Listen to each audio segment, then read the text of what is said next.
বাংলাদেশের ক্রিকেটার বন্ধুদের কাছে আমার একটাই প্রশ্ন, তোমাদের মধ্যে তো প্রতিভার কোনো অভাব নেই। তোমরা আগে তোমাদের প্রতিভা বা ট্যালেন্টের স্বাক্ষর বহুবার রেখেছো। তোমরা বহু ঐতিহাসিক ম্যাচে জিতেছো।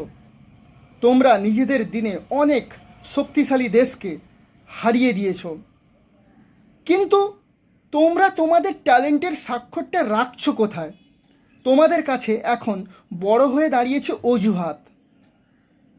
তোমাদের অজুহাত হলো পাকিস্তানের প্লেয়িং কন্ডিশন তোমাদের জন্য ভালো ছিল, পাকিস্তানে ইউজ করা কোকাবুরা বল খেলে তোমরা অভ্যস্ত, তাই তোমরা পাকিস্তানে ভালো খেলেছো, পাকিস্তানকে হারাতে পেরেছো।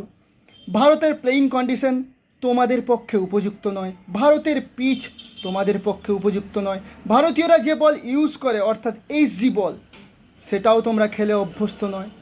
আরে যখন তোমরা অ্যাওয়ে ম্যাচ খেলতে দেশের বাইরে অন্য কোনো দেশে যাবে, তারা কি তোমাদের মতন করে পিচ বানাবে?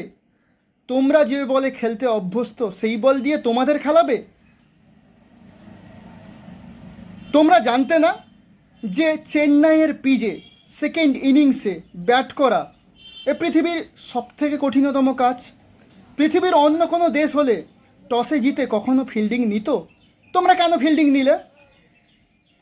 ফলটা পেলে তো হাতে নাতে।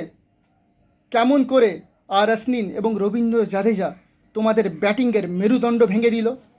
একজন 6টা উইকেট নিল, একজন 3টে উইকেট নিল। তোমাদের মধ্যে যে ট্যালেন্ট, যে প্রতিভা আছে, যে ক্যাপাবিলিটি আছে, যে দক্ষতা আছে, তার উপর নির্ভর করে তোমরা যদি ক্রিকেট খেলো তাহলে অচিরেই তোমরা উন্নতির শিখরে চলে যাবে। মেহেদি হাসান মিরাজ, সাকিব আল হাসান, নাজমুল হোসেন শান্ত, লিটন দাস, হাসান মাহমুদ, তাসকিন আহমেদ, তোমাদের ট্যালেন্টের কোনো অভাব নেই। শুধু অভাব হচ্ছে তোমরা মাঠে নেমে তোমাদের সেই ট্যালেন্টকে এক্সিকিউট করতে পারো না, তোমাদের ট্যালেন্ট অনুযায়ী খেলতে পারো না।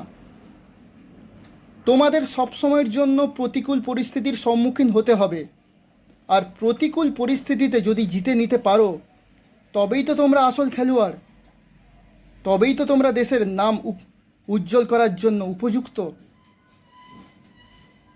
আজকের আমাদের এই ভিডিও যদি দর্শক বন্ধু আপনাদের ভালো লেগে থাকে তাহলে অবশ্যই আমাদের ভিডিওটিতে লাইক করবেন, আমাদের ভিডিওতে কমেন্ট করবেন এবং আমাদের এই ভিডিওকে শেয়ার করে দেবেন।